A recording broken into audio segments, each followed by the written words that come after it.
د افغانستان په اړه د ملګرو ملتونو د عمومي اسامبلې ناسته. هغه ناسته چې د افغانستان او طالبانو لپاره یې نوي دریځونه درلودل. په دې ناسته کې د جرمني، ایرلند او سویډن له لوري وړاندیز شوی پریکړه لیک د افغانستان وضعیت تر سرلیک لاندې تصویب شو چې 114 هیوادونو موافقه رایه ورکړه. 2 هیوادونو متحده ایالاتو او اسرائیلو مخالفت وښود او 12 هیوادونو لکه چین، روسیې، ایران او هند بی‌طرفه رایه ورکړه.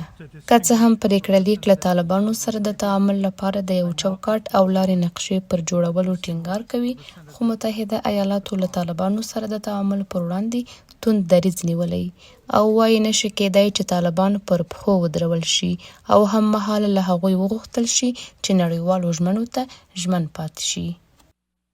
Nearly 4 years following the Taliban takeover, نږدې 4 کاله وروسته له هغه چې طالبان واک ته ورسېدل، موږ لا هم هماغه خبرو اترو ته دوام ورکوو او له هماغو او په اصطلاح له طالب چارواکو سره د افغانستان د وضعیت د ښه والي په اړه خبرې کوو. پرته له دې چې له هغوی څخه کومه پایله وغواړو، په حقیقت کې موږ د طالبانو ناکامي د لا زیاتو تعاملاتو او لا زیاتو سرچینو په ورکړه سره انعام کړې ده. دا پریکړه لیک هم د هماغه پخوانیو تګلارو تکرار دی.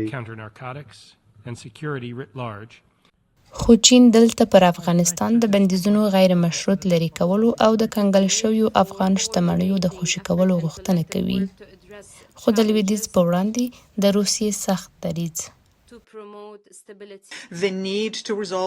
موږ دا ډول چلند ریاکارانه بولو او باور لرو چې دا چلند د عملي حل لارو د موندلو په لټه کې نه دي. هغه حل لارې چې رښتیا هم کولی شي د افغانستان وضعیت سم کړي او د باور فضا رامنځته کړي، لا څه چې دا هم نشي کولی چې له ښځو، نجونو او ماشومانو سره مرسته وکړي چې د لویدیځ هیوادونو لخوا امنیت په وار وار په لوړ غږ اعلان شوی دی. له دې سره یاد پریکړه لیک چې تصویب شو څه یې ویلي.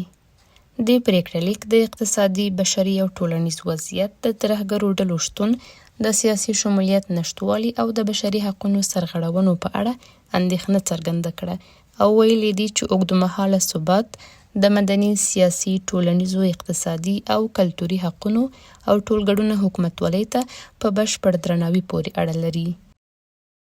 پریکړه لیک د ښځو او نجونو په وړاندې د طالبانو کړنې سختې، خرابېدونکې، پراخې او سیستماتیک ځپل وبلل او د ښځو په وړاندې د طالبانو د ټولو پالیسیو د لغوه کولو او په افغانستان کې د ښځو او نجونو د بشپړ مساوي، معنی لرونکي او خوندي ګډون غوښتنه یې وکړه. پریکړه لیک په وار وار د یو ټولګډونه، استازي لرونکي، ګډون کوونکي او حساب ورکوونکي حکومت په جوړولو ټینګار وکړ او د دې ترلاسه کولو لپاره یې د کورنیو افغان ګوندونو ترمنځ د خبرو اترو غوښتنه وکړه.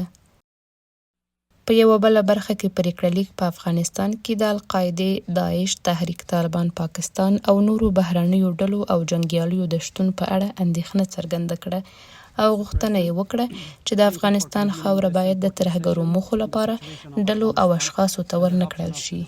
دې پریکړه لیک د بشري، اقتصادي، کډوالو بحرانونو د افغانستان لپاره سیمه ییزو او نړیوالو هڅو ته هم اشاره وکړه. لکه ډیر نور هیوادونه، جرمني هم په دې باور دی چې له طالبانو سره تعامل بدیل شتون نه لري او موږ به د ملګرو ملتونو تر مشرۍ لاندې د دوحې بهیر ته فعاله ادامه ورکړو.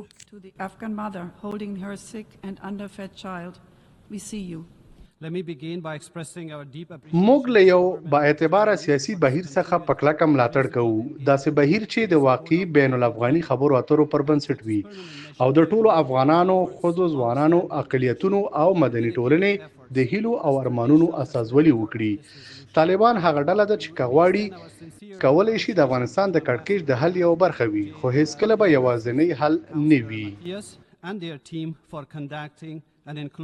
په داسې حال کې چې عمومي اسامبلې وښودله چې چین او روسیه د طالبانو بشپړ ملاتړ کوي، ډیری هیوادونه د ډیری اروپایي هیوادونو په ګډون غواړي له طالبانو سره تعامل وشي، خو متحده ایالات نه د دوحې پروسې ته لیوالتیا لري او نه هم له طالبانو سره تعامل ته.